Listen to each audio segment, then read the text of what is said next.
and gentlemen, we are back. It is episode 200 and hold on, I was scrambling there for a second. 287, September 7th. What? Can I say this? Say it. I haven't said this yet. This year, I've waited for this moment. Big third down. Big third down. Big third down right here. 3rd and 25. Bills need a stop and some points because Baltimore gets the ball back at half. So even if a field goal here, we need a stop and some points. So 3rd and 24. Big third down. I got to be careful. I can't bang too hard or my mic will get messed up and I'll be cut off. Keep your hands away from the desk. It's a big third down. For those of you on the podcast right here, September 7th, National Salami Day. Brock Purdy put his salami all over the table earlier today. There you go. There you go. Okay. They didn't do anything to cost them anything extra. Nope. There you go. So now you got a little time here. But it's National Salami Day. Some of the most popular varieties of salami include chorizo, pepperoni, sopressata. We've got the Ravens and the Bills live. If you're listening to the podcast, we thank you because the podcast numbers have been doing great. If you're listening to the YouTube, go if you want to keep up with us throughout the week, follow us on Twitter at the Millie Goats or at Millie Goats and all of our socials at Millie Goats. We'll have a slide at the end of the show. Subscribe to the YouTube, all that stuff. But we appreciate everybody who's tuning into the podcast. The numbers have been doing really, really well, and that just means people are listening. And so if you're listening to this podcast right now, we're going to talk a whole bunch of football, and we're going to be watching J-Vi's Bills play the Ravens. It's about to go to half.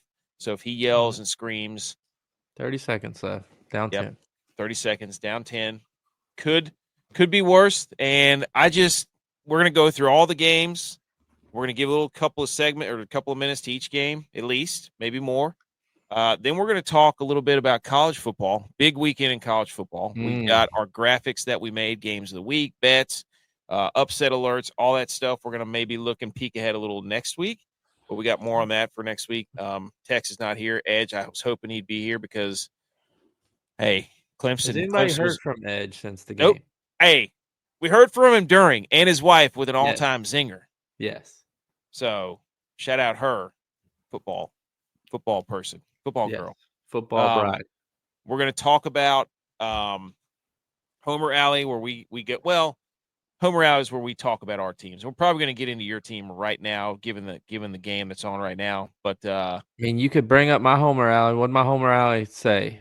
We got to get off the field on 3rd down. You said it. What did we do? The first 5 third downs, the Ravens were 4 for 5. Couldn't get off the field. Killing them, too. The two third downs that have been more than 3rd and 6, we've gotten off the field. But if it's 3rd and 5 or less, forget it, buddy. 3rd and medium or less. Move those chains. That's whatever that guy was saying. I can't remember what that guy. I could see him clear as day from Buffalo. Shakir's guy. Also, thank you everybody who joined the Listener League, our DFS. I did not do a good job promoting that. The DraftKings DFS $1 League. We will get better on that. If you're listening to the show, you can't see us. We're going to be flashing slides, graphics, and you can't see our hats if you're new. San Francisco 49ers hat is on my head, if you didn't know already. J-Vi has the Buffalo Bills plaid hat on. So if we sound biased, because people yell at us all the time, 49ers fan should have known. Yeah, dude, it's sports. Welcome to sports. Look, I'm not going to – come on. I know you're going to get into it. You're going to have a rebuttal. Oh, I'm going to have – I don't know what you're about to say, but just go ahead and know I'm going to have a rebuttal. Niners didn't win that game. Yes, they did, buddy. Seahawks lost that game. Seahawks lost that game. Look. No, they didn't. This big board sticker right here, Niners 4-0 in September. 4-0. I should say this is a loss because they didn't win that game. Seahawks lost that game. That one's not dead yet. I saw the ones you sent. Not dead yet. Told you.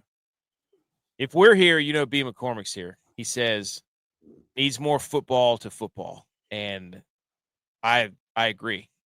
Yeah. Guess who else is here? Somebody's saying preach about 3rd down. She knows. Mm-hmm. We've been texting. Mm-hmm. She said that if she knows Lamar's running, the Bills should know Lamar's running.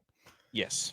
Also, yes. But she has the CEO of stats who's probably like, according to this, the probability of Well, Lamar Jackson does this on third downs when it's this down. Look, here's the thing, though, and this is God's honest truth, and it's week 1. I'm not gonna make light of it, but it's too early in the season for us to use Josh. Like, they use Lamar. Yeah, they have to use Lamar. Look, this is a revenge game for the. We don't. It's too early for us in the season to use Josh how we need to use Josh to be super effective. So, the Ravens beat us by 40 last year. Yeah, in the regular. And the Ravens are the regular season and champs, we hosted them in the playoffs. So it's like, this that was a heck to me. It was. A heck of a throw. I don't know what we're gonna do there. No timeout, 7 seconds. Prater's got a leg though. Are they gonna let him kick this 68-yarder? I don't know about Ozempic. How'd you get ahead of me again? Huh? Did you get ahead of me again? No. I'm not ahead of you. Oh. I'm watching the replay right now. But back foot. Hey, I'm telling you right now, dude. Good thing they paid James Cook all that money because he's got 9 rushes for 16 yards. He doesn't play 50% of the snaps. He didn't play that last year. This is the Ravens' revenge game. I was talking to J Bones yesterday, and we were saying that's what Jabimo says. The Ravens are about to have 250 rushing yards this game. Bills didn't win that playoff game. The Ravens lost it last. Great point, BMO. He said they didn't win it. The Ravens lost it. Shout out Mark Andrews. Hey. But I'm telling you, right, there was a play here earlier in the half where Matabuke took Spencer Brown and threw him about 5 yards in the back. And Spencer Brown does not get tossed around like that. Matabuke threw him into the next millennium. Josh is here. He says, well, here we are again. Cowboys own 1. I'm glad I haven't heard from Josh since Friday. So yes, it's Thursday. Yeah, Thursday. It's Thursday when the Cowboys finally came out of his hibernation. Cowboys own 1 game away. Do you have any thoughts on those 2 games, by the way? I did a whole recap show on them. Oh, my goodness. What are we doing? Oh, no. I don't like that. Oh, he's out of bounds. They're going to say time ran out. That was a freaking rope, dude, by the way. What are we doing? That was dumb. Oh, look, the Ravens are running off the field just to be like, oh, no, it's over. That's a good move. Good move by the Ravens there. 1, 2. What do you think? Yeah, he was down. He was on the ground with 1 second left. Oh, his foot hit before time expired. That's close. That's close. Prater, baby. Ozempic Prater. Oh, they put it back on there. The Ravens tried to run off the field. That's an MVP caliber play right there. Hey, this is an MVP game. Oh, there he is. Yeah, he's down. 1 second Ladies. Left. Just in time, baby. We're about to start going over these things. It is good to have Kincaid back, too. Kincaid disappeared last year. He was hurt, but it's good to have him back. He was hurt. Let's go, Prater. Come on, Prater. Can you hear me now? Yeah, we got you. So if you're listening, we just saw the Bills. I love Prater's ball. He kicks such a good ball. He does. He really does. Who is the other? Brandon Aubrey. Speaking of MVP of Thursday night, dude, that guy. He's so smooth too. So smooth. Did you have any input on the games the other night? Just quickly, you don't have to go into detail, but the Eagles, Cowboys, or Chargers, Chiefs, anything? Either of you?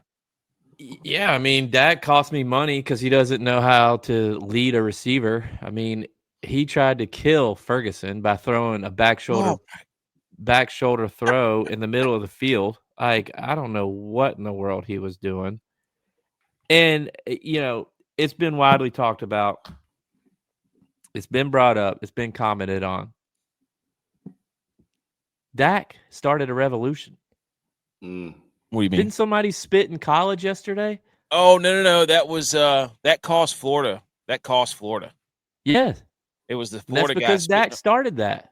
Now look, Dak, take note. That's how you spit on somebody. I mean, that thing was a super soaker, buddy. That was Ace Ventura when he hawks the loogie when they're trying to get the guano out of the hut. I mean, that was a big time loogie that guy spit out. I mean, I didn't write any notes for Friday. I didn't watch much of Friday's game because I had kickball, and then I just honestly went to bed. But for Thursday, I had the Dak spitting. I had the Cowboys forgot that Hurts can't throw the ball. And they didn't have a spy or anything. They just let him run all over him. Like, it was unbelievable. I mean, it's what the guy does. Also, and we just talked about it, Aubrey's leg is live, and it looks effortless when he kicks. I mean, that ball just pops off his foot. And I said it first. NFL was not going to let game 1 or game 2, for that matter, Love that take. Be a blowout. Love that take. Here you go. You know you're old when kickball tires you out. Driving tires me out now. No, Mama K, you know what is worse than kickball wearing you out? Is that I was too tired for kickball because the Mexican that we had before we went. I was so sluggish. I couldn't get loose. I don't think I got on base 1 time out of 4, and that's very unlikely. Whoa, the man! No wonder he hadn't been talking about kickball. The man's slipping. I know. It was bad. He's slipping edge. Yeah. Okay. When your wife tells you that you were embarrassing, then you know you played bad. Yeah, that's bad. When you're getting coached up on the way home by your wife, and not that you transitioned, dude. It used to be your dad would coach you up on the way home. Then for like 20 years, you got it, and then all of a sudden your wife's coaching you up, and you realize it's gone. I need to be coached. I'm coachable. Hey, that's right. Take it with a grain of salt. But the Friday game was great. That was great. The Chiefs losing was hysterical, and the way they lost was phenomenal. Tigers were my big winner this weekend. Thanks, Edge. Emo bet them when they were down. Everybody, yeah. We're gonna get to all that. No. Don't you rant just yet, Edge. Don't you rant just yet. We're saving that. Okay. Let's talk about the headline sponsor of the show, the Howdy Hats.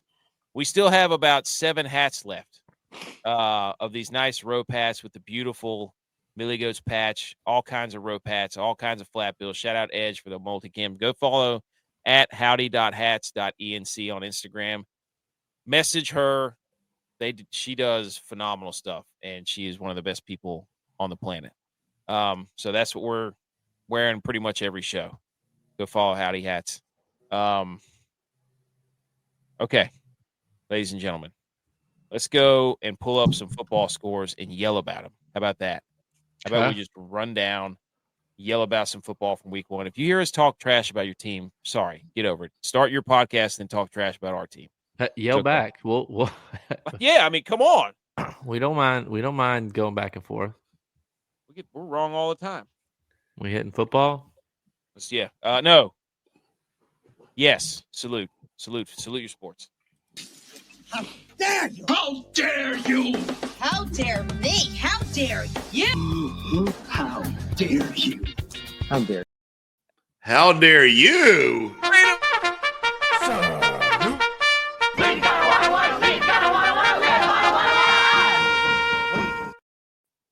Almost choked on everything.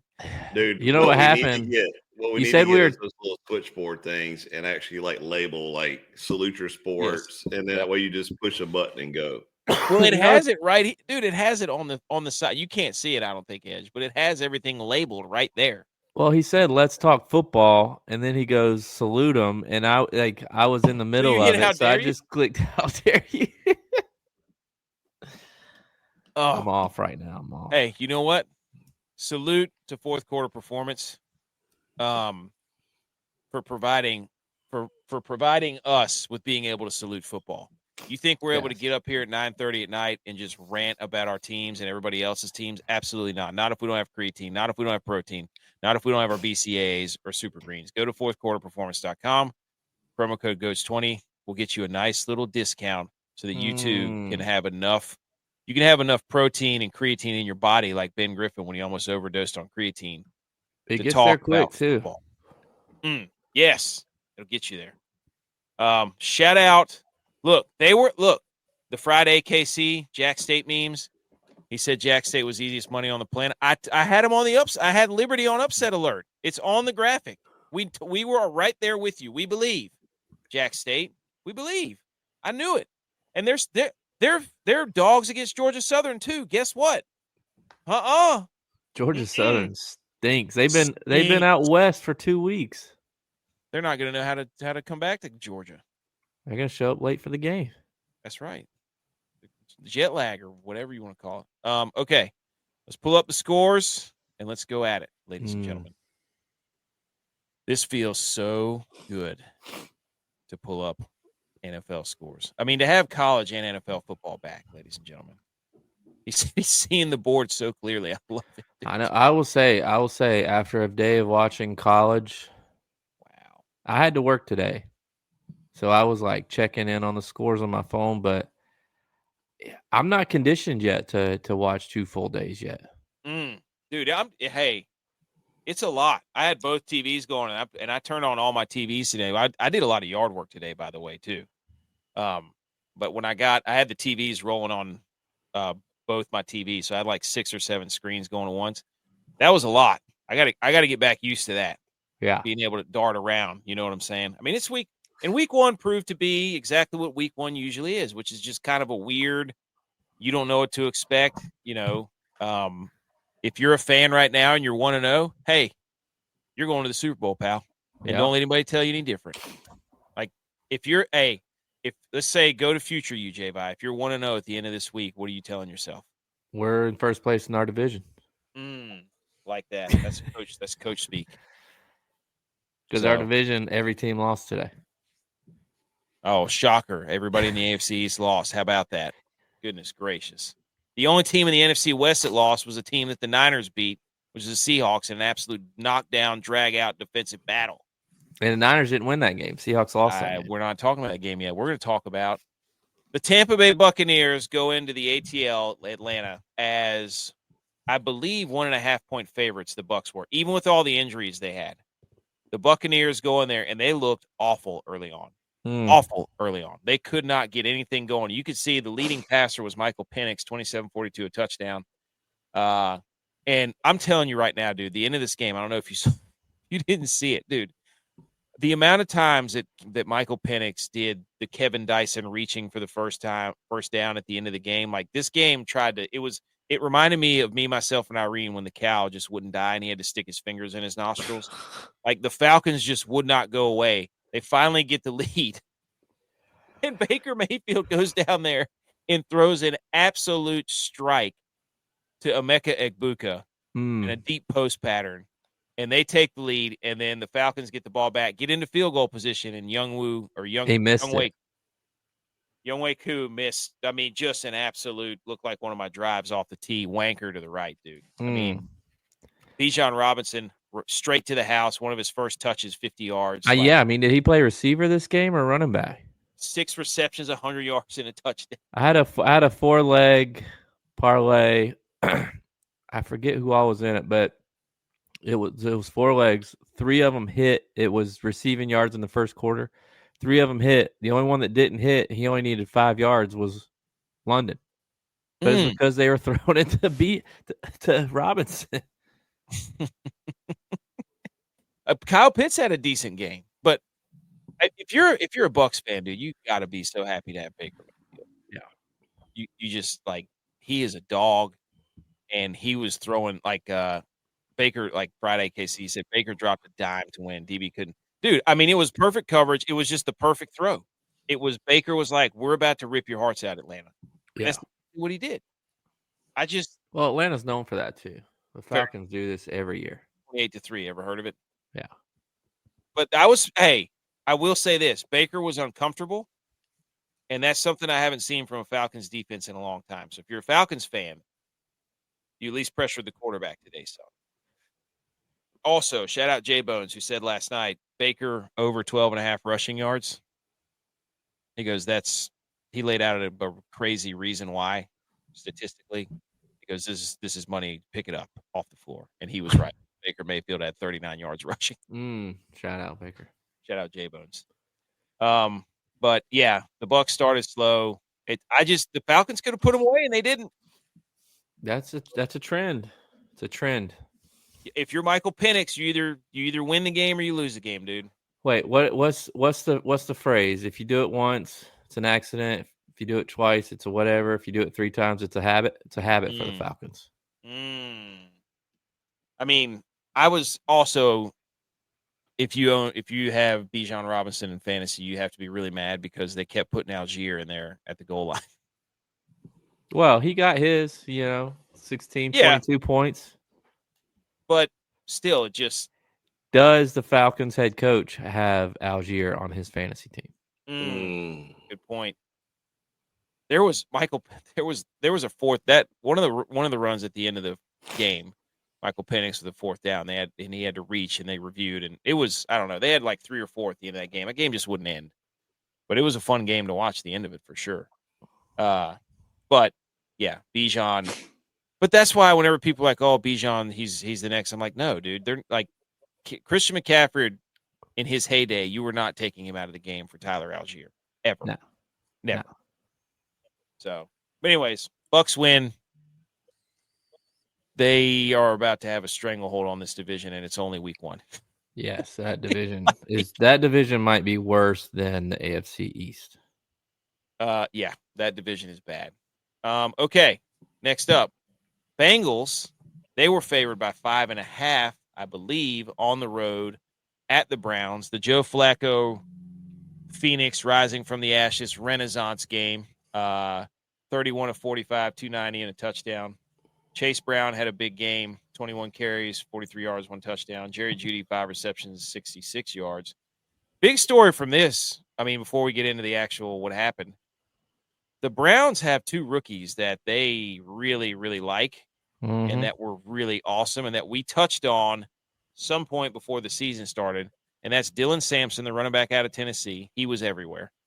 And Harold Fannin, who was a tight end out of Bowling Green, he had like 7 or 8 catches. Yeah. He was a freak show. There's a tweet floating out there that said, hey, Harold Fannin is going to be the next Isaiah Likely for the Brown. Some account said that. I can't remember who it was. Oh, wait, that was us. So, but the Browns, and they lost this game miserably because it was a terrible interception to end the game for Joe Flacco. Like, it got dinged around, and then, boom, it got picked off, and that was the end of the game. But the Bengals basically were not on the field ever on offense. They win 17-16. That's how you beat them. Yeah. Like, I mean, that's the blueprint to beat the Bengals because their defense isn't going to stop you.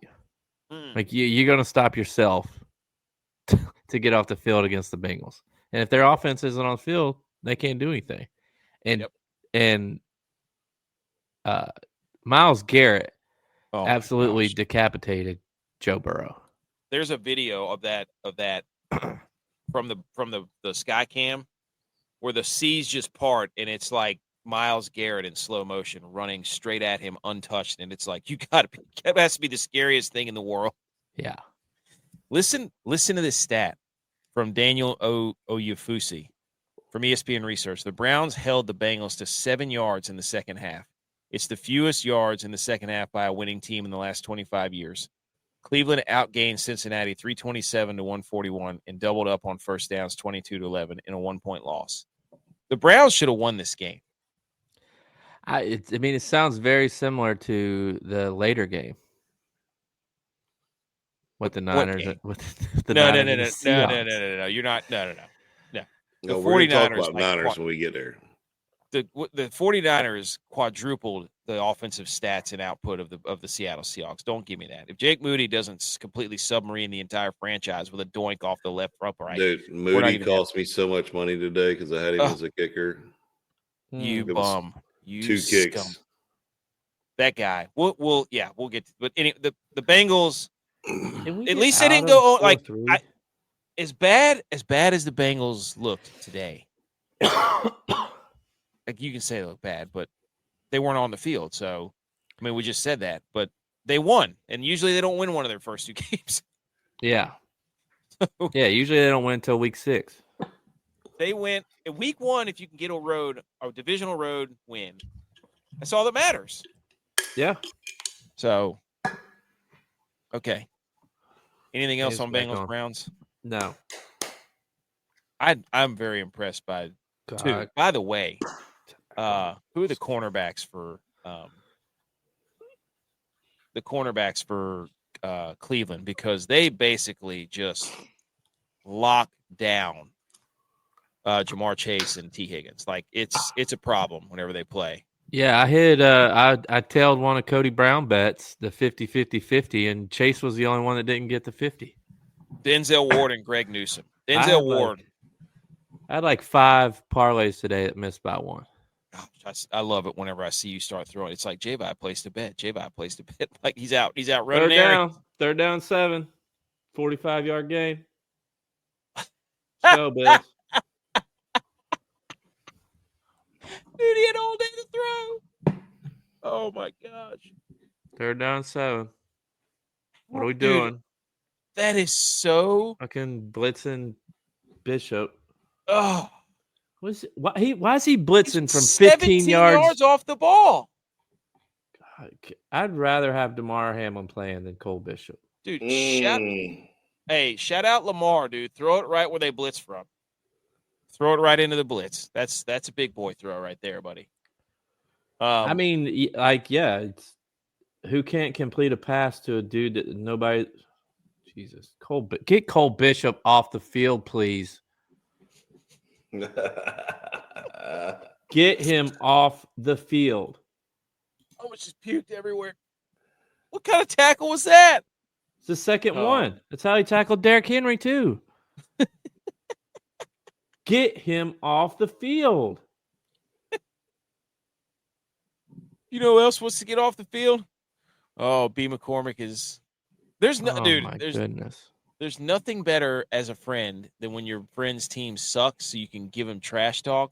But it is the worst whenever your team is the one losing. Dude, it is the absolute worst. Yes, it is the worst, but it's also the best. So you have to the reason it is so bad is because you know it's so good whenever your team loses or whenever your team wins. Okay, you know who didn't win? The Dolphins. I did not watch much of this game, but buddy, this was one of the most bet games, Dolphins at Colts, where the Colts were favored by 1.5 at home, and the entire public in the betting world said, we're going to take the Dolphins because we don't believe in the Colts. And then the Colts went out there and they MJ memed that thing and said, we took that personally. 33-8, they beat the Dolphins. Tua was awful. Tyreek Hill was yelling at people on the bench. The Dolphins, they might be in more shambles than the Saints. And the Colts go down there. Daniel Jones, 22-29, 272 and 1. Jonathan Taylor, 18 carries, 71 yards. Michael Pittman, 6 receptions for 80 yards and a touchdown. This was bad. The Dolphins are in bad shape. I mean, that's the beauty of the AFC East might go 0-4 today. Well, it's, I saw at one point today that Tua was 6 for 9. He had 2 interceptions and 3 sacks and a fumble. I think the Dolphins have given up. Mm-hmm. I think McDaniel's thrown in the towel. They're fighting each other. He's before the year. He's also this is the Jim Irsay Memorial game. Yep. Yep. You knew the Colts were winning this one. Yep. Bills versus Ravens. Country Roads. Buffalo is playing ball. Baltimore's ball. Buffalo is not playing ball. Buffalo's not. Buffalo is watching. Over. But you know what makes me mad too is like, come on, go off, King. Look, well, this is what makes me mad being a Josh Allen supporter against Lamar. Is Lamar made a good throw on third down. Now he threw to a wide open receiver, but you can't blame him for that. But he's going to get credit for like a 35-yard touchdown pass right there, and he threw it behind the line of scrimmage. And they're like, well, Lamar Jackson threw for 300 yards. Oh, I know. I am. That's how Mahomes has been the last 3 years. That's how. Anyways, yeah, that could send us down. But the Colts, I don't know what to make of the Colts. I mean, they have a lot of pieces everywhere else. It's Daniel Jones. So they were a quarterback away. They've been a quarterback away from being good for like 3 years. Their offensive lines they got Jonathan Taylor, they got Tyler Warren, they got Michael Pittman, they got Josh Downs. They got their defense was supposed to be fairly good.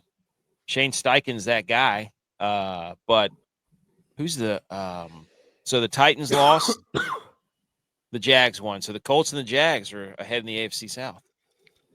So if you're a Dolphins fan, you've got to be just the Colts really might sad. win that division. I don't know. I think the Jags are going to win it. I think Jags will win it. I can't trust. I trust Trevor Lawrence more than I trust Danny Dimes. I'm sorry. I do. I'm sorry. ACC quarterbacks, though. Hey, that's the ACC quarterback of it. Well, except for Stroud. You got Cam Ward, Daniel Jones, Trevor Lawrence. Which I didn't mind Cam Ward today. I didn't either. We'll get to that. I was watching that game on my way home. Anything else on Colts Dolphins? No. Hey, enjoy this, Colts fans. You're 1-0. Yeah. With your poop-shaped pretzels, even. First in the division. That's right. Can't let anybody tell you any different. The Raiders versus the Patriots. The Patriots were favored, I think, by 3.5 at home. Hang on, let me double check. Yes, they were. And so this is one of those ones where you're like, okay, they're missing Christian Gonzalez, their top corner. It's a new coach. Drake May threw a pick like right out of the gate. The Raiders win 20-13. But Geno Smith and company. Geno Smith goes up there, really efficient, 24-34, 362-1. Gene T got his touchdown. He had 38 yards, not very efficient. Brock Bowers did his thing, but it looked like the Raiders were. I don't know if they were more prepared, but look here. Let's be honest here for a second. The Patriots are getting the SEC treatment. They were good for so long that people just like this is the year Patriots they got their stuff together. They're gonna be good this year. And since Tom Brady left that team, they have been the Patriots of old. And so let's stop giving them what they don't have. They have too young of a team. It's the Bills talking. Quarterback that hasn't proven themselves. And the Raiders actually have pieces. The Raiders have a young wide receiver core. They got a great tight end. They got a running back now. If Geno doesn't turn the ball over, they could be okay. I mean, Pete Carroll's a defensive mind. Well, you knew that they were going to be prepared going up there. It was just when I was watching that game, it just looked like they weren't going to make the mistakes. They're a very veteran team outside of Ashton Jeanty. I mean, even their wide receivers, their offensive line's been there together for a little bit. And it was a revenge game for Myers. And a revenge game, like Bimo said, for Josh McDaniels. That's right. So they revenged the revenge game. A lot of revenge games there. But anyways, the Raiders win. What was I about to say? I forgot. But, I think the Chiefs are the only AFC West team to lose a game. They were. They're in last place. And wow. They play the Eagles this week. Chiefs. No. They could go 0-2. My, how the mighty have fallen. Wow. Last place in the division. Wonder what their odds are to win the division. Look, this next game, Cardinals at the Saints. I'm going to be honest. This is the one game that I watched nothing of. I saw one highlight, and it was a little shovel pass from Kyler Murray to James Conner for a touchdown. But the Cardinals win 20-13. The Saints, I don't really know what to do with them. Apparently, Spencer Rattler was the leading passer in the game. So there you go. That's terrible. Yeah. Yeah. I mean, if Spencer Rattler is leading the game in passing, I don't know if I want to watch that game anyways. Running back. The Saints running back. The dude with Alvin Kamara. Kamara. Yeah. Yeah, he doesn't. They don't have any. They don't have. I mean, Olave can't get open. Raheed Shaheed, he's a returner. Like they don't. Everybody's keying in on Kamara. Yeah. In the mouth of gold. Yes. Yes. He is. Do you think he even uses a mouthpiece, or he just lets his gold teeth catch everything? No. Probably that. He probably just has a mouthpiece that dangles. Probably dangles. Oh, that's a good point, BMO. He said the Saints jerseys were the worst things I've ever seen. I think they were wearing the gold jerseys. They all were. gold everything? I'm pretty sure they were going Trinidad gold jersey, James. black pants. It was they look like Wofford almost. Yes. Yes. No offense to Wofford. Actually, you know what? Yes. F Wofford. We hate your guts. Come on the show. The whole team. But hey, Cardinals win, Saints lose. Sorry, I didn't watch hardly any of that game. Now, I mean, there's always one game that just kind of gets thrown to the side. I can only watch like 7 at once. So there's always one game that gets thrown to the side, and that was the one this week. Somebody's got to have it. Okay, Steelers. Hey, lots of revenge game on this one. The Pittsburgh Steelers, they were favored, I believe. Yes, they were.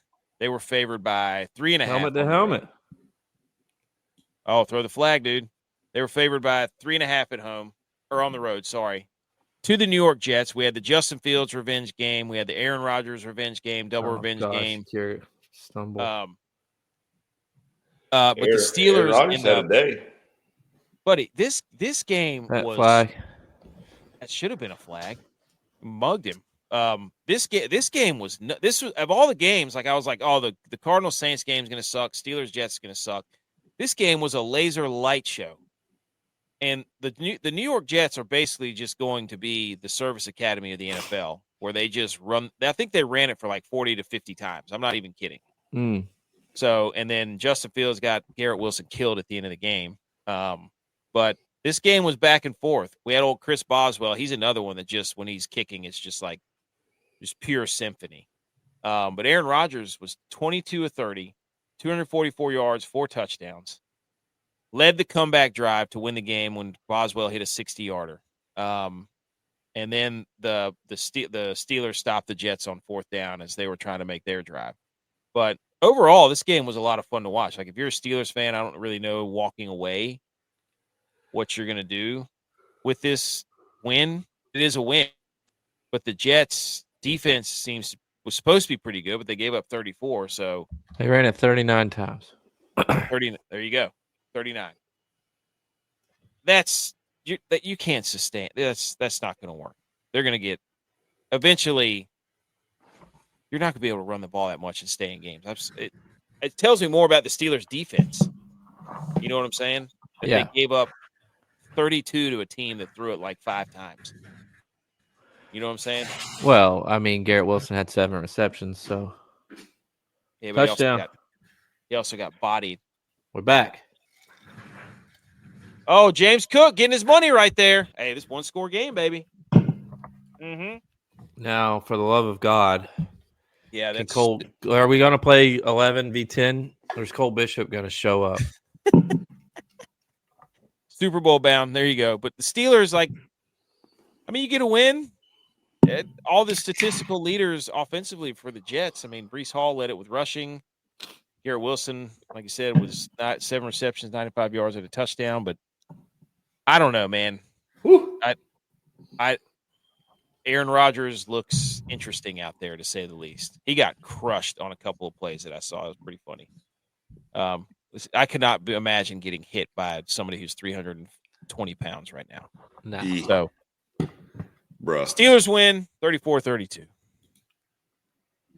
Giants, Commanders, ladies and gentlemen. This game was kind of weird. Commanders win 21-6, their home opener. Jaden Daniels was 19 of 30, 233-1. Bill Krosky Merritt, the running back that everybody loves, 10 carries, 82 yards, and a touchdown. Debo, 7 receptions, 77 yards, as Terry McLaurin gets reacclimated back in. He had a touchdown as well, I think a rushing touchdown. So they're using Gadget Debo as well. Russell Wilson sucks. He stinks. The Giants. He must be the best practice player on the history of the planet, because the Steelers did this. The Steelers did this too. The Steelers should have gone back to Justin Fields last year. He must have a lot of dirt on coaches or somebody in the front office. Yeah, you know what it's like? He walks in and he's like, taking the points here. Why are we getting cute? I don't know what they're doing. But we're going for 2 because they had too many men on the field. So we got bad idea. This is the Bills trying to be like, hey, we're forward thinking. Like, this is dumb. Just take the points. You know Josh Allen's going to try to run it. Yeah, 1,000%. Oh! This is dumb. Dumb. But Knox was open. Oh, I haven't seen it yet. Got it. Settle down, dude. Settle down. Oh, Keon. Woo! He caught Smart it. play. For him. Now we can go up. Now we can, if we stop and score, we can win. No, not yet. Not yet. The issue is the refs are convening. Uh-oh. He ran out of bounds first. Uh-oh. And then he came back in. So the Commanders Was he pushed Jaden out? Daniels, He's pushed out. efficient.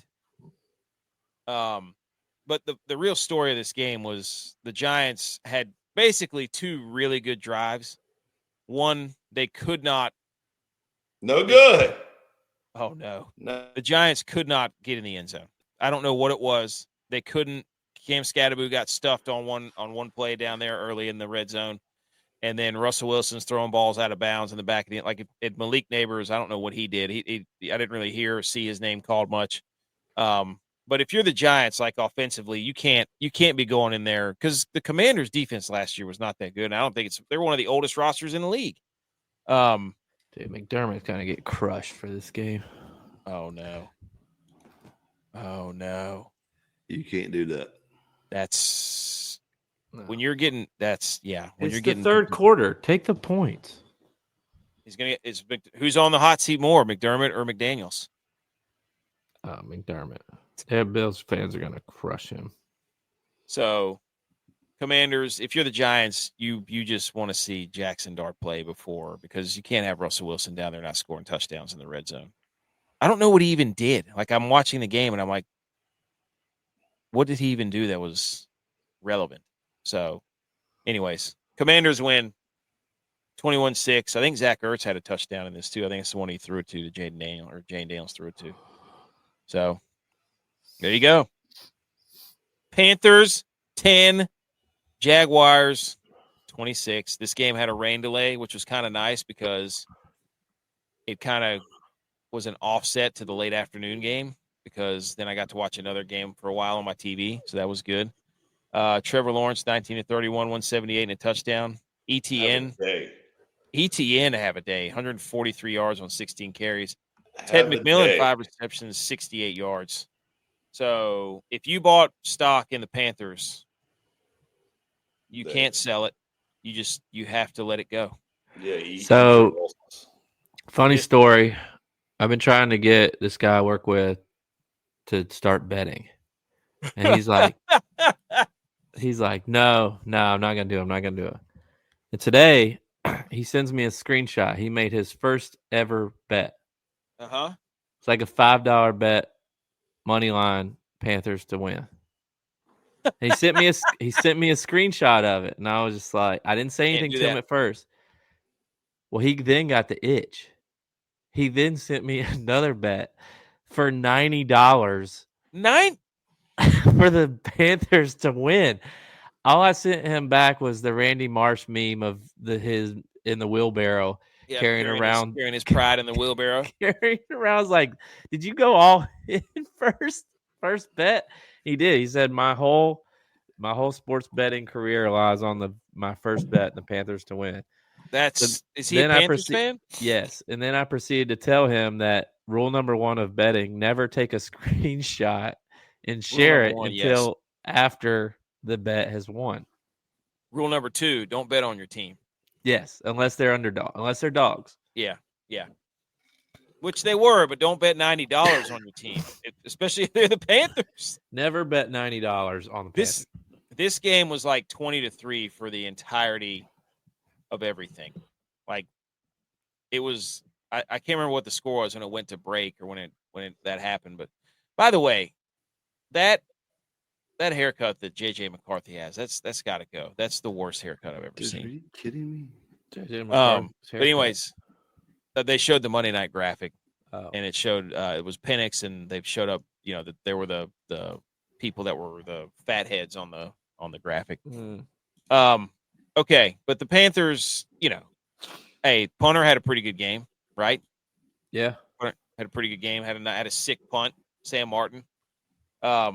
But the Bryce Young experiment is tough. But it looks like Ted McMillan is at least. Yeah, he said taking Derrick Henry over Bijan was the right move. Good call, dude. Good call, Nate. If Derrick Henry against the Bills, you might as well pencil him in for 100 yards every 100%. 100%. But, I mean, it's just go. It's the regular season. So 2 for 86, 43-yard average, 2 inside the 20, 56-yard long. It's pretty good. It's Pro Bowl. Pretty good Pro Bowl numbers. Anything else on Jags? Travis Hunter had a touchdown in this game. Did he? Yeah, he was a starting wide receiver and then a secondary corner, for certain packages. So I'm pretty sure he had a touchdown in this game. So wow, Jags 1-0, Panthers 0-1. Panthers not looking good. This is not good. No. When did Panthers ever look good? To the afternoon games. 2015. Titans, facts. Titans 12, Broncos 20. This game was pretty close. The funny thing is the Broncos were favored by 7.5. So they ended up getting that late touchdown that cost them to cover. But there was the Titans were in this thing for a long time. I think Bo Nix had like 3 or 4 interceptions. He was 25 of 40 for 176 and a touchdown. I'm pretty sure he had like 3 or 4 interceptions. Cam did. Cam Ward? Yeah.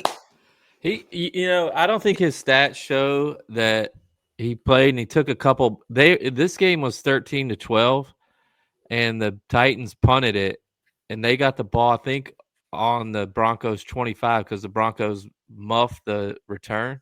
Mims tried to catch it, and he muffed it, and the Titans got it. Oh! They were in field goal range, and all they had to do was, oh, my goodness, why did he catch that? But he took 2 bad sacks. And you call them bad sacks, but I don't think he had enough time to even get rid of the ball. Like, Broncos all blitzed him. But he made some good plays. He was running for his life back there, but he didn't take made too good many throws, sacks. dude. Yeah.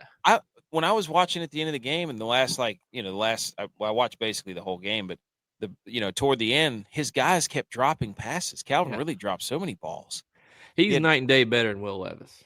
Yes. Like he was making big boy throws like on the money. And then like they even had a chance to tie it late and Calvin really dropped the ball. Yeah. Going over the middle. And then they stopped him.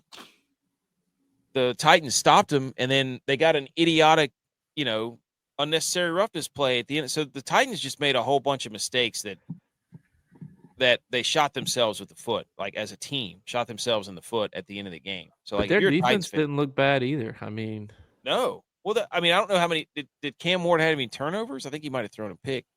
I think he had 1 pick. But the thing is like you can't. He's a rookie. So no, he didn't throw a pick. He was 12 of 28 for 112. Bo Nix had 2 interceptions. He 4 yards. He took 6. He had 6 sacks though. Again, I don't know how many of those were him taking a sack or holding on to it too long, or his. I mean, it was like I said, the 2 sacks that he took that actually knocked him out of field goal range after the Broncos had that muffed kick or muffed punt that they could have taken the lead on. Because I had the Broncos money line here in my big money line parlay that hit, so I was sweating it out a little bit, and well, it was a close game, and the Titans made mistakes that were just not football mistakes. They pushed somebody after the whistle. They were dropping balls. Like it was mistakes of not having a winning culture. Yeah, facts. Good point. But so here's something that everybody was in the halftime. Here's where everybody was mad at the Titans. The Titans had their ball in their own 7 at 40 seconds left in the half. Denver had 2 timeouts. The Titans, for some reason, threw it 2 straight times from their own 7, both incomplete to stop the clock. Denver sacks Cam Ward on 3rd down, calls a timeout, forces a punt, and then scores a touchdown before the half ends. Just a bonehead, idiotic coaching staff move from Callahan and company. Like, you got a rookie quarterback on the road against one of the best defenses in the league. Like, I think they had the lead or were close to the lead. So they had the lead, I'm pretty sure. They did. So, anyways, Broncos win. Again, Chiefs the only team in the AFC to lose. Can't say that enough. West. So, okay. This game next, the Lions versus the Packers. If you're a Packers fan, you are so hot and bothered right now because the Packers win 27-13. the Lions looked awful. They're gonna have a down year. They got 2 new coordinators. 2 new coordinators. Jared Goff, hey, he was 31 of 39. They had no pop. They had no sizzle. Nothing. Can I read a stat to you? Please. And you can kind of credit me for this. I didn't go digging for this stat. This stat was presented to me, but God, it's holding. I've been telling you, Jared Goff is butt cheeks, booty water for 10 years now. Jared Goff, without Sean McVay or Ben Johnson as his offensive coordinator, is 3-18 in the league. He's a product of good coaching. I mean, Spencer Brown's having a bad game, buddy. He's got to shave the mustache. Well, he missed a decent amount of training camp being hurt. That's fine, dude. 3-18, cool. That's fine. You whatever you have to tell yourself. There were a couple of plays in this game where Jordan Love threw back-to-back interceptions, but one of them was dropped and then the other one was waved off because of a penalty. So I don't know what Jordan Love's numbers. But Jordan Love, he is for everybody. Everybody, you know what MVP right there. That was an MVP play. Here we go. That's Shakir. Yeah. Jordan Love was 16 of 22 for 188 and 2 touchdowns. Romeo Doubs was the leading receiver. I mean, I think the Packers defense is for real. They seem to have it figured out because the Lions looked just completely flat on offense. Every time I turned, I was watching that game. I was like, holy cow, they can't. Where's the ball? Josh Allen had it. Oh, the Bills got to get a new 3rd and short. They're not QB sneak team. They're not QB sneak team. They are. No, they're not. Oh, dude, my gosh. Absolutely Throw the not. flag. Look at Awuzie and Kincaid just going at it. Suplex City. Let's go. But yeah, if you're the Packers, you're all hot and bothered today. Jaden Reed, 45 yards. Dontavian Wicks. Matthew Golden only had 2 catches, the rookie. But yeah, 188 yards for Jordan Love. But it's not about Jordan Love. Like Jordan Love's going to get all the credit. It's about the Packers defense. So, but hey, if you're a Packers fan, you're thinking Super Bowl, pretty sure, right? Oh yeah, they always think Super Bowl. Yeah. So, Texans Rams. This game sucked. Puka Nacua had a head injury and was like bleeding, so he had to go get his face taped up. Twice. Almost came. Do what? He got cut and they sewed him up in the tent and he came back in the game and then he started bleeding again. Yep. Yeah, he was when he went out, I was like, what happened to that guy? But Rams, another NFC West team wins. How about that? Best division in football. Rams win 14-9. They score late. Then they force a fumble late, but Dare Ogunbowale fumbled as the Texans were driving. Matt Stafford, 21-29, 245 and 1. Kyron Williams, 66 yards and a touchdown. Puka Nacua, 10 receptions, 130 yards. So I don't know what to make of the Rams, dude. I think their defense is really good. Timely plays, pressure the quarterback. But, dude, I'm worried about the Texans. Actually, I have no stock in the Texans. I just think that their time is done. I don't see anything about them that makes me be like, hey, the Texans are about to go on a run here, unfortunately. So that's just my. No, they got rid of their offensive coordinator. They've been trashed since. So it was at least an entertaining game to watch. Matt Stafford did make a few. How's that not holding? How's that not holding on Hamilton? He completely turned Shakir around. Oh, I didn't even see it. I was yelling about Matthew Stafford. But yeah, Matt Stafford. Come on. But that's pretty much all the games, dude. NFL games. I mean, you have any big takeaways? I think my biggest takeaway, we'll talk about the Niners here in a minute, was I think the Packers fans were really excited. I think they're very, very excited. I also think both of the South divisions suck. And they continue to suck. Yes. So, you have any closing thoughts on the Week 1 games? No, I mean, I pretty much expressed my, thoughts. I thought the Niners, they didn't win that game. The Seahawks lost. I don't know why the Bills are chasing points in the third quarter. But, we looked like we just started practice. Hey, well, that's what happens when your players don't play in the preseason, dude. Yeah. Hey, we want to get to the Niners right now. Can I have my minute? Can I have my 2 or 3 minutes? Yeah, let's talk about the Niners kicker. No. Well, we will in the middle of my rant, but hang on. The San Francisco 49ers, I made a proclamation on this show. They would go 4-0 in the month of September. I'm happy to report that they are now 1-0. Just like I said, I am right. 17-13, division foe, on the road, against all odds. Everybody said it couldn't be done.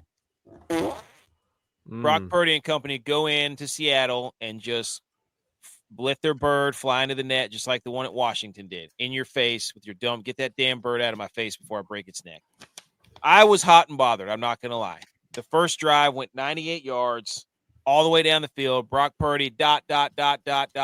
goose, touchdown to George Kittle. Guess what? George Kittle hurts his hamstring. Here we go.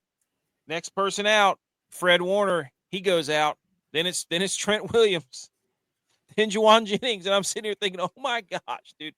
We're out here throwing footballs to Jake Tonges. You don't even know who that guy is. They talked about it that he was the least likely person to have a big game for the Niners. 100%. But guess what?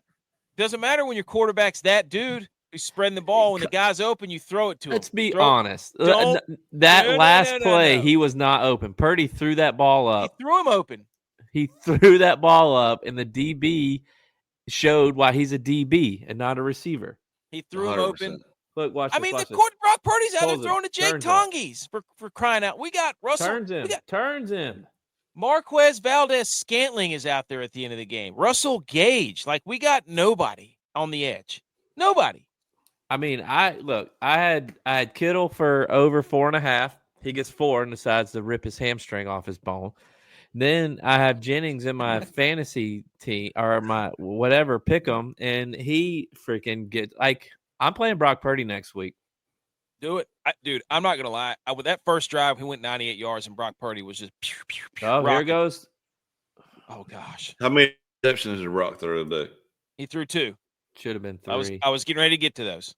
So the first, I'm sure you were. Yeah, I was. I have them written down, dude. You think what? You think I'm unbiased? Come on, dude. You know me. Yes, I do. Yes, 100%. Think I'm no Brock Purdy. That first interception he threw, he tried to layer a ball in there over the middle. That was a good play by the DB. That was a very good play. That was an athletic play. You got to tip your cap to that guy. The second one he threw, that was a terrible throw. There was like the entire Seahawks defensive backfield meeting was going on where he threw that football, but he couldn't. They can't get open. They have no receivers that can get open against man coverage. So at some point he has to try to make a play. So I know what he's doing. But so we had those 2 picks. The first one I'm like, that was a hell of a play. Not great timing.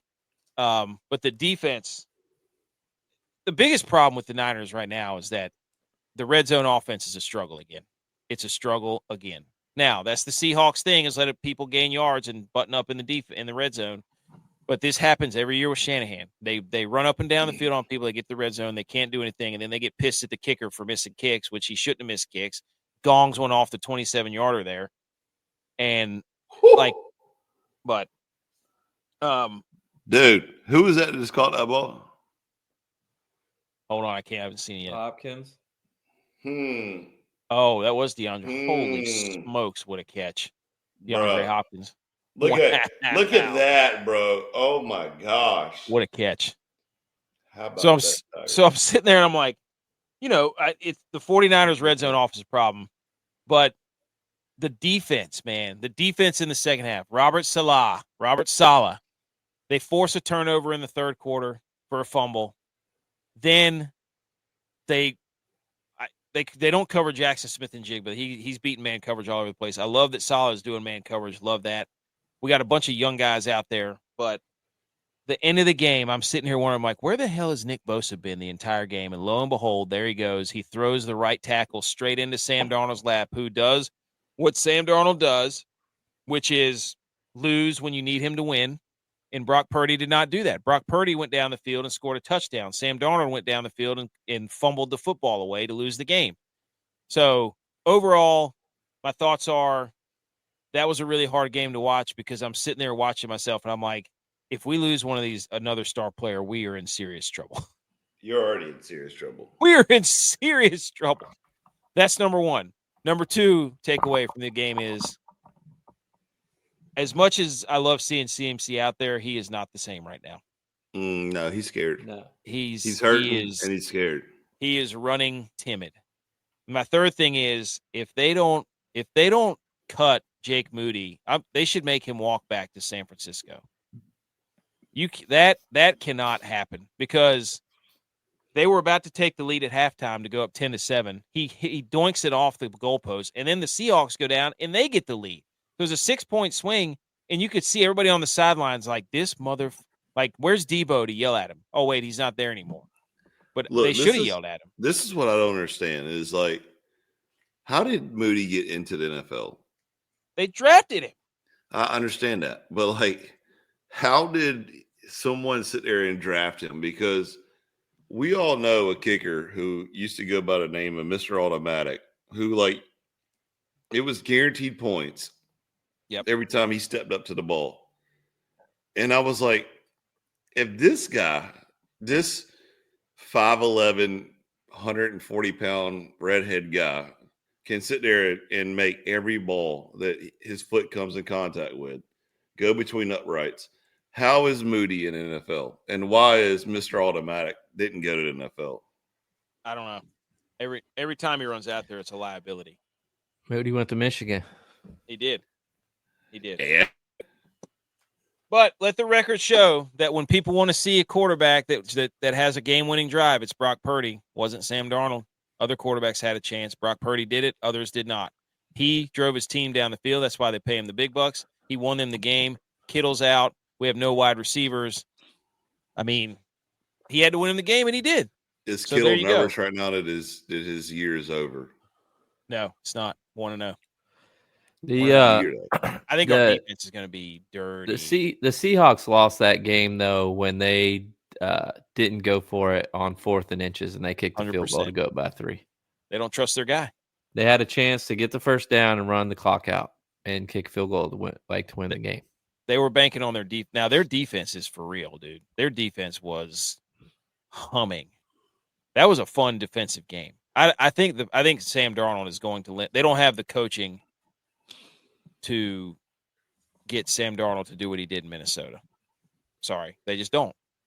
No. But that's my Niners rant. I'm happy, but I was not happy for a while because I was like, they're about to lose this game.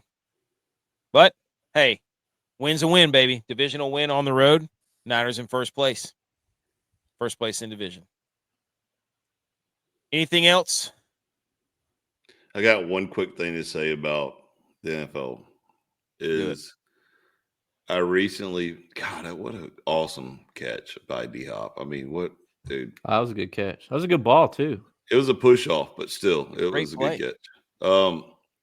So I recently splurged and bought my son the Madden game on PlayStation because I got tired of listening about Minecraft and stuff. Yeah. And because of his girlfriend, he decides to pick this team called the Bills. That's right, man. Because of Uncle Javi and his girlfriend. And I'm like, so now all I hear about is because all he knows is how to run the ball, right? Run the damn ball. And he is Bills first out, Bills first out, Bills first out every time he runs the ball. And I'm like, we will never, like, what's crazy is like I cannot find for life of me NCAA college football on PlayStation. So like I know I got an old PlayStation. I guess they don't make it for PS4. It's only PS5 or whatever. Yeah. But dude, I'm so tired of hearing about Bills first down. Bills first down. Hey, well, tell him not to watch the game tonight because there's not a Bills first down tonight. He's sitting in bed, obviously, but hey, we're only down 15. You score right here. We got ourselves a ball game. Just got to be able to stop somebody. All I'm saying. So you wouldn't think that'd be a problem with a defensive-minded head coach that's been there for 7 years, and the defense is, hasn't changed. But what do I know? This was our upset alert ticker too. By the way, the Rams they did not. They were not. The Packers, the Colts. We were 1-3 on our NFL upset alerts. Well, the committee didn't choose that one. The committee was that was a bad meeting. Bad meeting for the committee there. All right, now we can hit the salute. We can hit the football. Yay! Let's talk some college football. Yeah. Football. Yay! Here we go. College football, week 2, top 5 games. Nobody cares about these games. Edge. We're gonna skip. We're gonna come back to these because this is what Clemson Athletics put out today. Clemson improved to 71-6 at Death Valley in college football era. Clemson's home record is tied for the second best in the country in that span. Look, do you feel like? Look, they also put out a stat that Dabo's the most winningest coach in ACC history. And all I got to say is, if we don't find another fucking quarterback very soon, he will not be the winningest quarterback ever. He will not be the winningest coach ever. That game was so bad, it literally brought me back in the days where if Clemson could just get 500 and beat Carolina, we had a good season. Because I think we got spoiled for so long with having, the Tosh Boyds and, all these great quarterbacks, Trevor Lawrence, Deshaun Watson, all these good guys. And now we have Klubnik, who for some reason, the talking heads of the sports media think that this clown would be a Heisman potential and is going to lead the Tigers to national championship. And right now I'm just hoping that we can get to the ACC championship. And for the life of me, I can't figure it out. I don't know if he needs to get his phone and throw it in the trash and stop reading all this bullshit publicity that he's getting because he's so terrible. But I knew it was bad when the first play of the game, I said this at the UNC game, and I said, this is about to get bad, and I didn't know it was about to get bad the other way.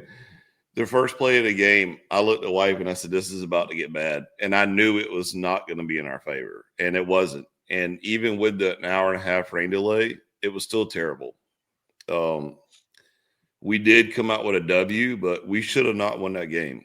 If USF plays us right now, we would get our pants beat off of us. We are terrible. Our offensive line is the most garbage offensive line I believe I've ever seen assemble in college football history. Garrett Riley needs to pack his effing bags and go back wherever the hell he came from because he can't call a play in flag football, more or less Clemson. And Cade, I don't know if he's just so nervous and he's buying in all this hype that he's so good and he can do all this crap, but set your effing feet, push off your back foot, spin your hips, and spin the ball.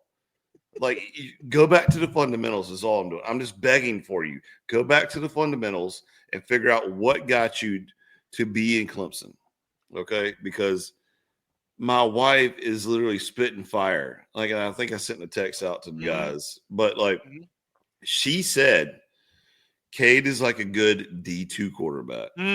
Preach. Not a good Clemson quarterback. Because if you're going to be a quarterback for Clemson, you need to be elite, and you're not elite. And, Cade's got a great family. They got an awesome RV. They got all this stuff. But you got to get your shit together, dude. But this is not going to go well. You got an awesome RV. Yeah, you got an awesome camper. Good job. But you're going to be living it for the rest of your life selling insurance if you don't get your shit together. It is terrible, dude. It was bad to watch. Like I felt for the Florida fans.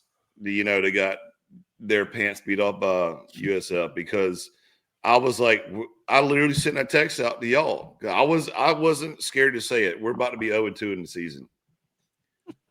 I thought for sure Troy was going to beat us, and I was like, I'm embarrassed right now. Go. James Cook, Dude. pay the man.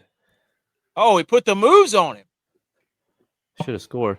Are you kidding? Of course he didn't score because I got him on my freaking fantasy football team. Now I'm going to put freaking Ty Johnson in there. I'm going to throw this out there, Ed. Hold on. Before you say this, I got one more thing to say, okay? Hey, you get it all out, dude. Come on. If Itay decides to increase their freaking charge next year, like I will watch every game from the comfort of my couch because it is an asshole to work to pack everything up, get the kids, and go to Clemson in the weekend, right? And if they jack their price up for me to pay for season tickets again next year, they can shove it because they made $500,000 off of alcohol sales last weekend. Yep, I saw that. LSU game, $500,000. So take that money and drop these ticket prices because we're not good enough to sit there and keep jacking these prices up. No. I literally tried to give away my tickets in Upper Deck and nobody wanted them. Imagine Troy? For the Troy game. Dude, this is the question I had. It was like, if Clemson looks this bad against Troy, and I was watching the LSU score, they only beat Louisiana Tech by like 16. So that game that we all watched last week where we thought LSU was back and their defense is electric and Clemson just got manhandled, was that a both of these teams aren't that good? But because the notion of the preseason ranking that a bunch of people in a room have bestowed upon both of those teams, our brain was telling us that both of these teams should be good when in reality they might not actually be that good. I think LSU had a cupcake game against Louisiana Tech, and they knew it, and they went out there half-heartedly against it because they just came off of a big win against Clemson. So they probably went out there like, oh, we got this one in the bag. This is a cupcake game. And then they started getting popped in. Clemson is terrible. Clemson is not going to be good this year. Like we're playing. They had so many returning starters. I don't care. Our offensive line is garbage, and Cade's running for his life. Cade's in his head. Like simple, like Dabo said it right. Dabo literally said it. Simple progressions you should make. You're not a freshman. They should have won the LSU game. Said it.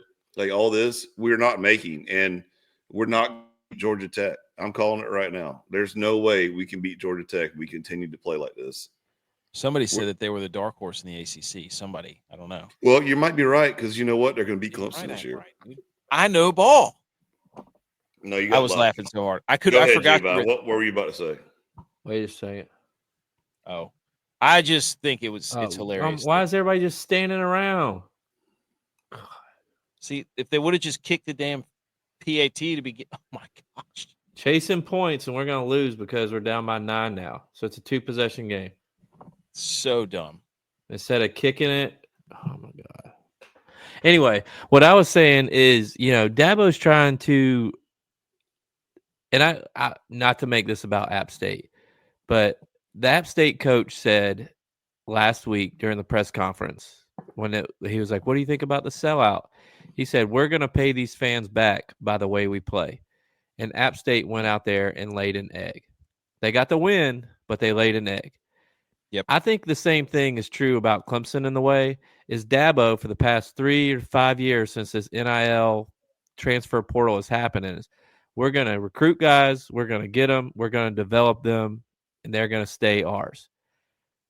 And, hey, he stayed true to his word. What? He's only brought in 3 transfers since the transfer portal started. So he is responsible for getting these guys and developing these guys. And ever since Tony Elliott and Coach Scott have left the program, there has been no development on offense 100%. Whatsoever. And then you turn around and spin that, right? Look at what Tony Elliott's doing right now to Virginia. Yeah. Or like used to be the most gimme game in ACC against Virginia, and now Virginia's actually worse. They're scoring like 40 points a game. Yeah. So I totally agree with you on that. He's not doing what he said he was going to do. So my wife asked me, do you think that Clemson would ever get rid of Dabo? And I said, I think Dabo will leave before Clemson gets rid of him, because Dabo is getting tired of the expectations that's getting put on his players and himself. They went to the college football They went to the college football playoff last year. You're expected to be a better team this year than you were last year going to the college football playoffs, and your team is not better. I haven't heard people boo, like Clemson fans boo anyone in the stadium since DJ Ugogo. And they were booing every time Cade walked on the field. Man. And I'm talking, it was bad, dude. Like, as soon as he stepped on the field and was getting ready to go, like, warm up, it was nothing but boos. Like, they wanted him out of the game. But Dabo doesn't like that. Yeah, but now you're being mad at his players. Like, I don't care, dude. That's what I'm saying. Like, Dabo's going to leave before Clemson gets rid of him because of the expectations. But I 100% agree with you, though. Like, you can look at the past. Like, I'm just like that lady that said if she wins the lottery that she's going to pay out, whoever the Alabama's coach is, buyout. Because if I won the lottery, I would get Venable back, I would get Tony Elliott back, and Jeff Scott back 100%. Like, let's get the coaches back who took us to the Natty, and then they would get the players, and then we could hey, whatever your salary is, that's all I want. That's all I want. Just make us be relevant again. Because right now we're the same old Clemson, and Dabo can come out with all his cheerleader talk that he wants to about Polo Clemson. Well, we are Polo Clemson. We're right back there. We're blue collar Polo Clemson that can't win an effing game right now. And we're 1-1. 1-1. Oh yeah, 1-1. Sorry, we should be 0-2. Should be. Oh man, I love a good rant. The best rants come whenever your teams lose. Let's be honest. Here we go. Top 5 games that we listed off, ladies and gentlemen. JMU at Louisville. Buddy. Louisville had that thing. I mean, not Louisville. JMU had that thing. You make a decision at quarterback, JMU. What are we doing? You can't be running. This is not Pop Warner football. Pick a quarterback and go with it. Like this whole two-style, I don't know. Their defense is for real, though, JMU's, but they had chances to beat Louisville. They should have won that game. Hey, good teams win, great teams cover. That's true. They were plus 17.5. Good call. Iowa and Iowa State, that game, I cannot believe that was a 3-point game. They had to make another. He dropped it. Another 50. Ball dropped. It's dropped, dude. They're going to review. They got to review that. Iowa and Iowa State, another barn burner, 16-13. Came down to a last-second field goal. That's Iowa State. Kansas and Missouri, this game was a laser light show. Yeah, this game was a lot of fun to watch, dude. That was epic. Two, a rivalry that hasn't been played in like 20 years or something, like 15 or 20 years. And they've ranked Missouri. Of course they have. But that game was a lot of fun. Jalen Daniels is doing all kinds of crazy stuff. Prabula looks like he's pretty good for Missouri. The rest of Oklahoma's games on their schedule are against ranked opponents. I'm pretty sure I put that in here somewhere. We'll look at it here in a minute. The big game was USF and Florida. Dude, that game was freaking. Oh, my gosh. That game was freaking incredible. You got to be effing kidding me. Third and. Did you already talk about the Oklahoma game? Is that or no? You ain't got there yet. Okay. You don't know what he just fell out of his chair. I fell. Dude, my internet just went out. I come back and J Miles on the floor. I missed it. He just fell out of his chair. I cannot. I saw you getting ready to throw something, and my internet went out and it froze. Losing his mind right now. Oh, that guy. Look at that guy. What I tell y'all? He gone. Henry to the house. Dude, so funny. So funny that you gave like an entire 5-minute rant. Oh my God, there he goes.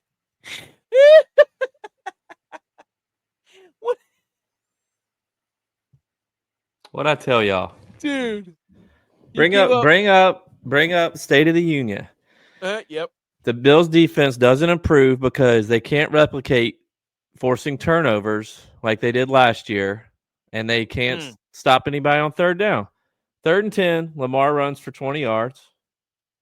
We can't tackle Derrick Henry in the regular season. Every single time, no matter whether he's playing for the Titans or he's playing for the Ravens, he gets 200 yards against us. But if we get off the field on third down, no good. Doesn't matter. Hey, spin zone. Are you doing this to give the Ravens false confidence? Look, yeah, I said it earlier in the show. I want the Bills to win every single game, but the Ravens beat us by 40 last year in week 3, and we hosted the Ravens in the playoffs. So it's a long season. This game doesn't matter, but, they're the exposing Ravens are us. going to do this. They're going to go like they're exposing 13-3. us. I mean, everybody knows how to beat the Bills. People just don't. They get away from their game plan because they try to be too cute. Well, if the Bills start scoring points, that's where everybody gets in trouble. The Bills, here's, again, I'm not a coach. This is me being an armchair quarterback coach. The Bills try to change. The Bills do against the Ravens what everybody tries to do against the Bills. The Bills change who they are defensively when they play the Ravens because they think they have to get bigger. They try to go 4-3. They get out of the nickel. Taron Johnson's played like 20 snaps this game. He's one of our best defensive players. He's our nickel DB. And they whatever, say he's too small to tackle Derrick Henry. Guess what? Cole Bishop can't tackle anything. He can't tackle Justice Hill. Can't be in the right spot. We signed Joey Bosa to a huge contract.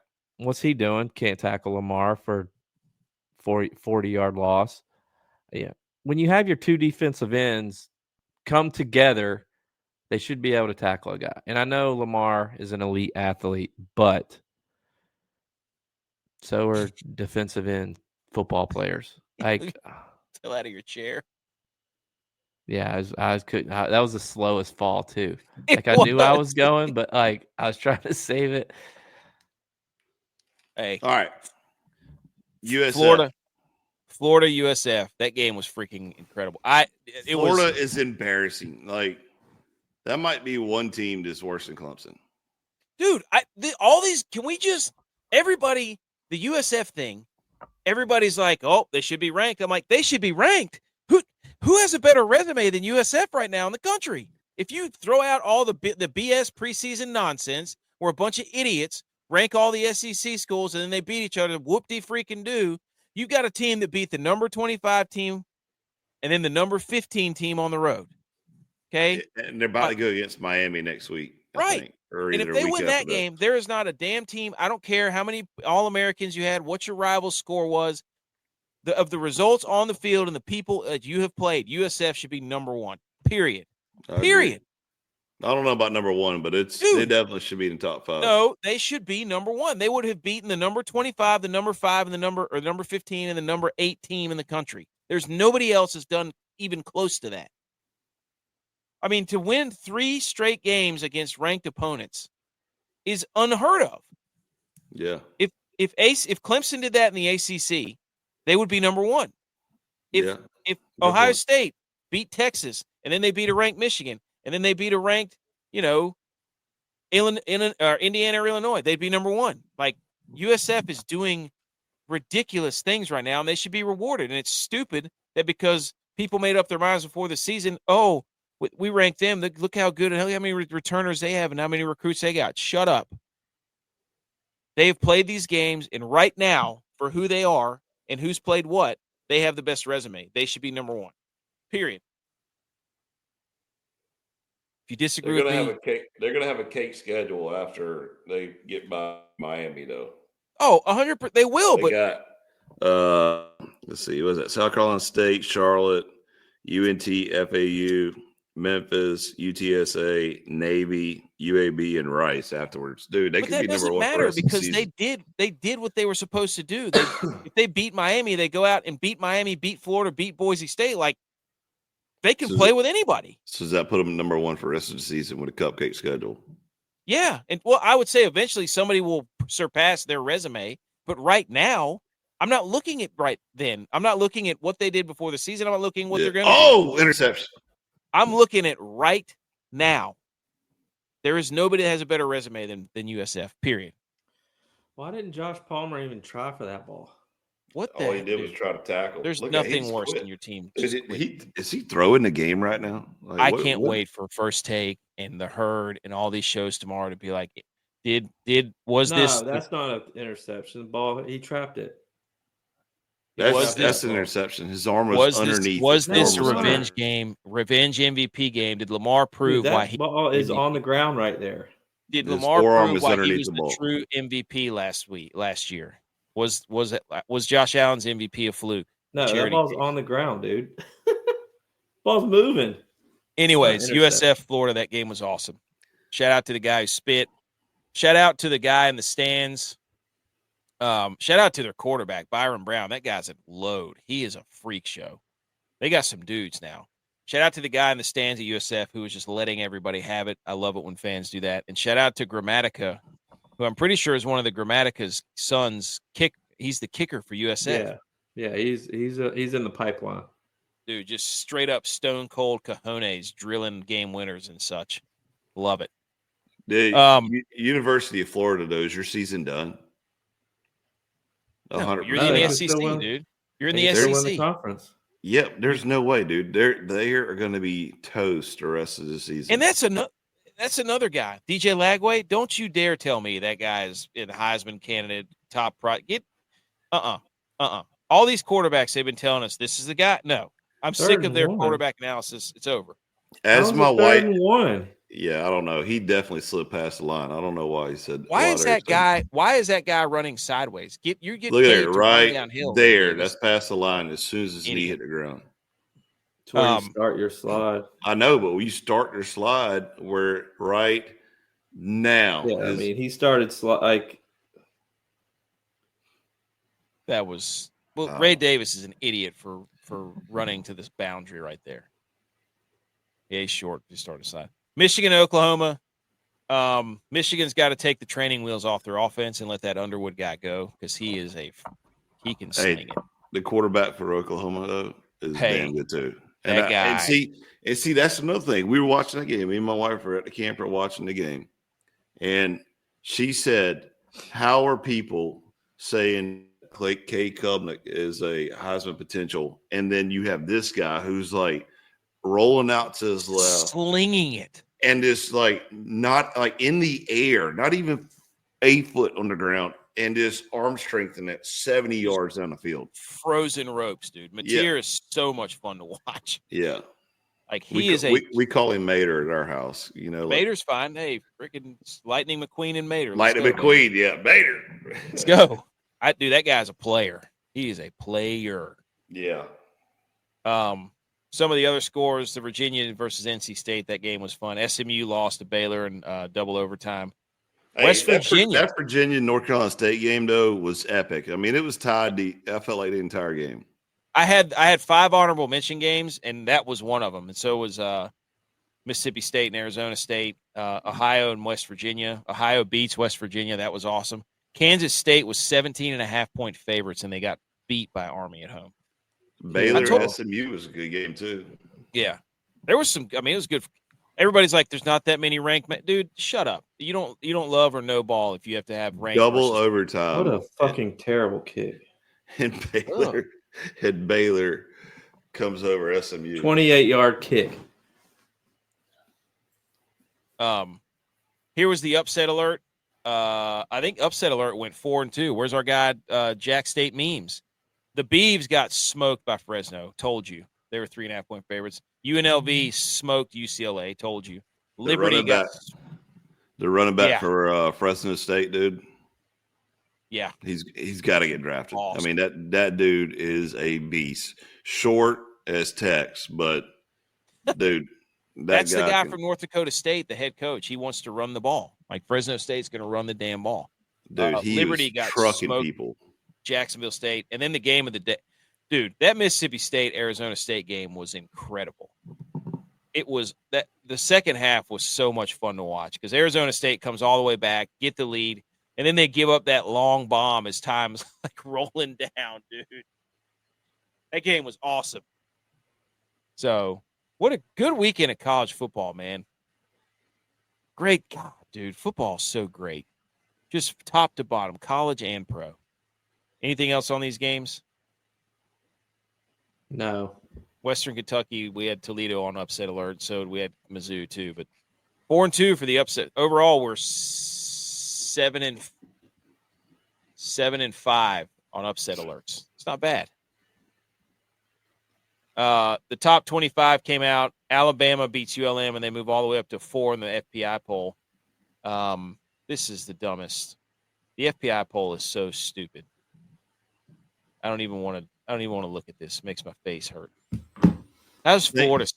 USF still not ranked. Not ranked in the FPI, and Florida's ranked 23rd. What are we doing here? Thank God Clemson's not ranked. I told you at the beginning of the season. Clemson's not even ranked in the FBI. Oh, they don't deserve it, dude. Well, here's the AP poll. This is the one they go off until the playoff comes out. So number one in the AP poll is Ohio State, then Penn State, then LSU, then Oregon, then Miami, Georgia. By the way, Georgia has a problem. They can't throw the ball. We're about to find that out about Tennessee when they play this week. Texas, Notre Dame, Illinois. Told you. Duke And lost that game. Illinois didn't win it. Illinois beat them by 40. I don't want to hear it. Duke should have been up by 40 in the first half. Okay, great, dude. Great. There's 4 teams that I'm all in on. Baylor, Illinois, Already have a loss. They're already out. Georgia Tech. Baylor barely won. About to find out who Georgia SMU should have beat A&M. Baylor. About to find out who Georgia Tech is. And then J-Vi sent out a picture or a meme where it was that about Duke literally losing that game because of interceptions and turnovers. Like, it was ridiculous. That should have been Duke should have had that in the back. Sit up here and tell me that. Yeah, that's a Carson. He said BMO says I may have been way wrong about Carson Beck. He's got some spunk. Dude, Carson Beck has looked good. I was way off. So Florida State's number 10 in the AP poll, then South Carolina, then Clemson, then Oklahoma, then Iowa State, then Tennessee, Texas A&M, Ole Miss. USF cracks the top 20. They're at 18. That's a shame. They should be higher. Alabama 19th, Utah 20th, Texas Tech 21. They're getting there, boys. Indiana 22, Michigan 23, Auburn 24, and here it is. Here it comes. Here they come. Here come the 2-0 SEC teams. You know, got received votes too was Mississippi State. They're going to rank them all by the end of the freaking week. Goodness gracious. Arizona State completely dropped out. They were number 12? Yeah. Yeah. They lose to an SEC team on the road on a fluke last-second play, and they get bodied all the way out for Auburn and Missouri. In Michigan, who lost. That's a crying shame is what that is. Oh, yeah, here's Oklahoma's schedule that you wanted to put up. Yeah, Oklahoma, the rest of their schedule is all ranked teams. Yeah. So all part of the plan, right? We rank Auburn, we rank Missouri, and then we start throwing up. Look at Oklahoma's schedule. Every team is ranked. Goodness gracious. That is some BS on the highest level. Dude. They put Auburn and Missouri ranked. It's chest. Like, you've got to be kidding me, dude. Oh. And then they're all going to be, that's exactly what they do. They throw that up there about Oklahoma, and then they start saying, well, they were ranked 25th when they at some point. Oh, look at that. Taron Johnson makes a tackle because he's actually in the game. So, anyways. Oh, hit the electric guitars. You want me to hit it? I can hit it.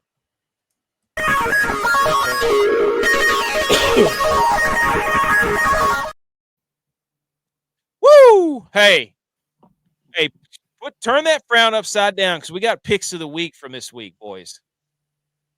What a week. We gave you an under, Mr. Understruck. Tex, he gave you Arizona State, Mississippi State under 58.5. What'd it do? Hit. I gave you Master Spreader, UNLV plus 2.5 versus UCLA. Hit. The Overtaker, finally. Insert the gift where the Undertaker rises from the coffin beside the squared circle. Tulsa at USA, over 51.5. J-Bye? Hit. This dog will hunt. Bounty the Dog Hunter. ButchP, Utah State plus 31.5. Aggie off at Texas A&M. Covered. Those boys fought hard. Best offensive line coach in the country. DYLON, the hip prop rapper. Nick Chubb, greater than 40 yards rushing, 40.5 yards rushing. He had 60. That hit. And then we get down to Young Money Lines, who was drinking his own Kool-Aid. He was sipping. He let personal matters seep into his brain when picking his money line of the week. And he before versus Illinois when I told them, and I told everybody on this show, and anybody who listens within a country mile, Illinois is for real. Don't mess with them. And what happened? You got cute, Edge. Yeah, worth it. If they would have won, that would have been insane. I might have had to shut the show off. They would have won. Yeah, you're right. So that's a 5-in-1 week. However, let's just say it. Let's just go ahead and put it out there. There's check the tape. What I originally had was Duke, Mississippi State, OU, SMU, North Carolina State. Wouldn't have got that one good. And then UNC, upset alert. So if I didn't decide just to take a stab at you for one of the chances I had this week, I would have hit 1, 2, 3 out of the 5 that I sent you. I would take that right now. Well, yeah, but you should have picked one of those. But instead, you wanted to try to get me. We're on the same team here. We can yell at each other about this one we got to stick together. We were 5-1 this week, picks of the week. That's pretty good. That's really good. Should have put check marks there. And that brings our total to 9-7 overall. So we have gone hot here in a hurry. So, anyways, those were picks of the week. Whoops, how'd that get in there? And let's just hang some banners real quick, and then we're done.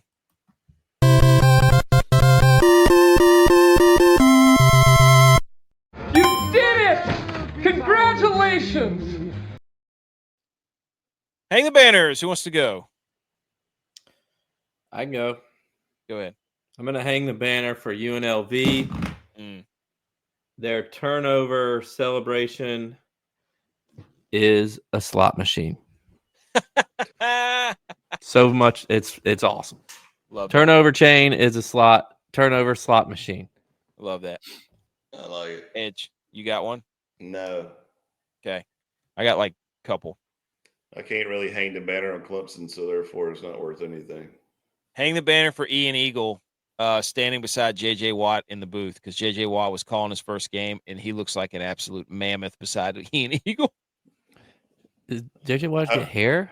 J.J. Watt's got to he's got to do something different with that hair. Come on, buddy. Is that parted?